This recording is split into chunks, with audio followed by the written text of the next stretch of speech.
कि राइजिंग राजस्थान को लेकर मुख्यमंत्री दरअसल रवाना हो चुके हैं जर्मनी के लिए और यूनाइटेड किंगडम के लिए। दिसंबर में आयोजित होने वाले ग्लोबल इन्वेस्टमेंट समिट के लिए विदेशी निवेशक, कॉरपोरेट जगत और अंतर्राष्ट्रीय संस्थाओं को प्रदेश में निवेश के लिए आमंत्रित करेगा। उच्च स्तरीय प्रतिनिधिमंडल है मुख्यमंत्री के साथ मौजूद है।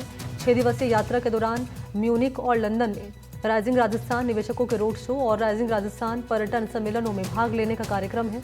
और आपको जानकारी ये भी दे दें कि व्यापारिक घरानों और कंपनियों से मुलाकात करने का भी कार्यक्रम है। मुख्यमंत्री के नेतृत्व में प्रतिनिधिमंडल उद्योगपतियों से मुलाकात कर राजस्थान में निवेश करने के लिए आमंत्रित करेगा। और इससे पहले भी राजस्थान के एक प्रतिनिधिमंडल दक्षिण कोरिया और जापान गया था। उच्च स्तरीय प्रतिनिधिमंडल में मुख्यमंत्री के अलावा उप मुख्यमंत्री और अतिरिक्त मुख्य सचिव, डिस्कॉम के अध्यक्ष, जयपुर विद्युत वितरण निगम लिमिटेड की प्रबंध निदेशक आरती डोगरा, उद्योग विभाग और ब्यूरो ऑफ इन्वेस्टमेंट के आयुक्त रोहित गुप्ता और राजस्थान सरकार के कई वरिष्ठ अधिकारी भी शामिल हैं। तो जर्मनी और यूके के लिए मुख्यमंत्री रवाना हो चुके हैं, जहां पर वो इन्वेस्टर्स से करेंगे मुलाकात और इन्वेस्टर्स को यहां आमंत्रित करेंगे इन्वेस्ट करने के लिए राजस्थान में, ताकि विकास का जो खाका खींचने की सरकार कर रही है कोशिश, उसको और पंख लगते हुए नजर आए। सोमू आनंद लगातार बने हुए हैं। Somu, over to you.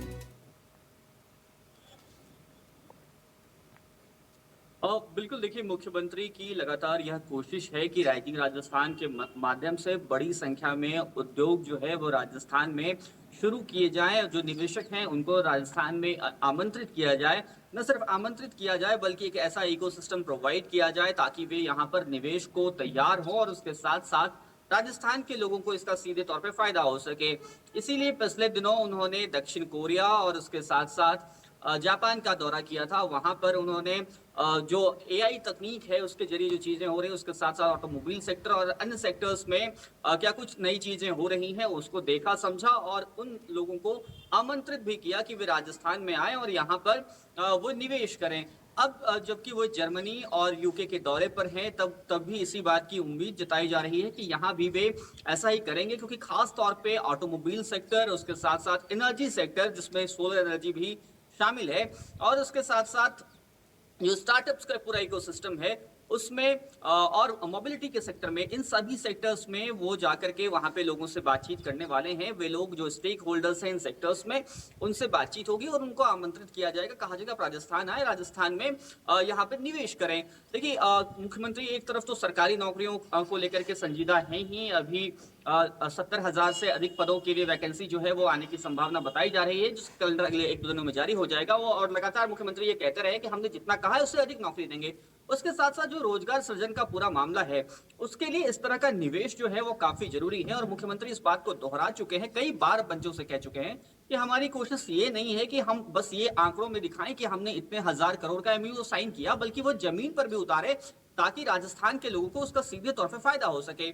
और इसीलिए उन्होंने खुद से लीड ली है और देखा है हमने कि न सिर्फ विदेशों में जाकर के वो बातचीत कर रहे हैं निवेशकों से, बल्कि उसके साथ साथ स्थानीय स्तर पर भी बैठकें कर रहे हैं। जब वो वहां जाते हैं और कंपनी के किसी जो प्रतिनिधि हैं उनसे सीधे तौर पे बात करते हैं, तो उनके मन में ये विश्वास आता है कि राज्य का मुखिया इतने आश्वस्ति के साथ कोई बात कह रहा है, तो जाहिर तौर पे वहां पे एक बेहतर इकोसिस्टम, एक बेहतर माहौल जो है वो निवेशकों को मिलेगा।